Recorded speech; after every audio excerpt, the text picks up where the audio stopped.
3 عمل تھے جن اعمال کو انہوں نے پیش کر کے اللہ کی بارگاہ میں اس مشکل سے نکلنے کی دعا مانگی۔ پہلا عمل اس نے یہ پیش کیا کہ میں اپنے ماں باپ کی خدمت کو ہر کام سے مقدم سمجھتا تھا۔ میرے بچے بلکتے رہے، میری اولاد ترستی رہی، میرے خدام باہر منتظر رہے، میں خود بھی فاقے سے رہا، لیکن دودھ کا پیالہ لیے منتظر رہا کہ ماں باپ کو جب تک نہیں پلاؤں گا اتنی دیر تک میں خود بھی نہیں پیوں گا اور اپنے بچوں کو بھی نہیں پلاؤں گا۔ وہ لوگ جو اپنے ماں باپ کی خدمت کو شعار زندگی بنا لیتے ہیں وہ سرخرو ہوتے ہیں، انہیں دنیا میں بھی اللہ کی رحمتیں حاصل ہوتی ہیں، جب مشکل وقت میں پھنس جاتے ہیں تو ماں باپ کی خدمتیں، ماں باپ کے ساتھ کیا گیا حسن سلوک ان کے وہاں کام آتا ہے۔ علماء نے لکھا ہے، اہل تصوف نے اس پہ گفتگو کی ہے کہ جو شخص اپنے ماں باپ کے لیے صرف اہتمام سے روز دعا ہی کر دے، ساری زندگی اس کے رزق میں بے برکتی نہیں آ سکتی ہے۔ یہ ماں باپ کے لیے دعا کرنے کا عملی نتیجہ ہے۔ تو ماں باپ کی خدمت انسان کو بلندیوں تک پہنچا دیتی ہے۔ وہ بد نصیب لوگ بھی ہیں جو اپنے ماں باپ کی خدمت کو بوجھ سمجھنے لگ جاتے ہیں۔ ایک زمانے میں حضور کی خدمت میں ایک شخص حاضر ہوا اور اس نے کہا کہ میرا بیٹا اپنی چیزیں مجھے ہاتھ نہیں لگانے دیتا۔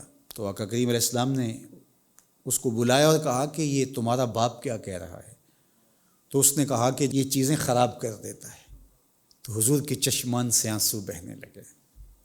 اللہ اکبر! ایک وقت ہوتا ہے کہ بیٹے چیزیں خراب کرتے ہیں، توڑ دیتے ہیں، اور ماں باپ ہنس کے اس سے لطف لیتے ہیں، اس سے حظ لیتے ہیں اور نئی چیز خوشی سے لا کے دیتے ہیں۔ تو اس نے کہا جی یہ میری چیزیں خراب کر دیتا ہے۔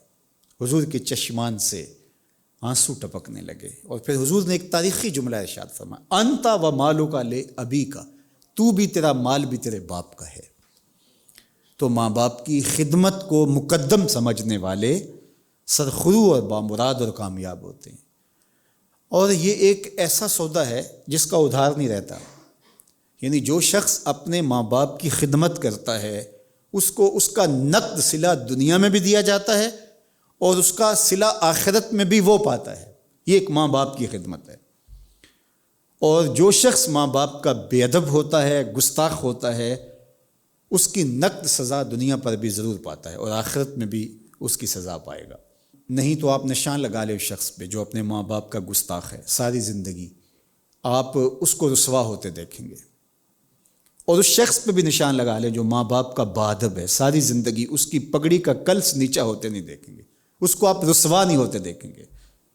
تو ماں باپ کی خدمت کرنے والا لوگوں کی نظر میں بھی محبوب ہوتا ہے۔ آج اگر کوئی اپنے ماں باپ کی خدمت کرتا ہے تو کل اس کی اولاد اس کی خدمت گزار ہوگی، اور آج اگر کوئی اپنے ماں باپ کا گستاخ ہے تو کل اس کی اولاد بھی اس کا گریبان پکڑے گی۔ وہ ایک کہاوت بنی ہے کہ ایک شخص نے اکتا کر کے باپ بہت بوڑھا ہو گیا تو کندھوں پہ اٹھایا، تو وہ نہر میں پھینکنے کے لیے جب پھینکنے لگا تو اس نے کہا کہ بیٹے ذرا 2 قدم آگے پھینکنا۔ اس نے کہا کہ یہاں کیوں نہ پھینکوں؟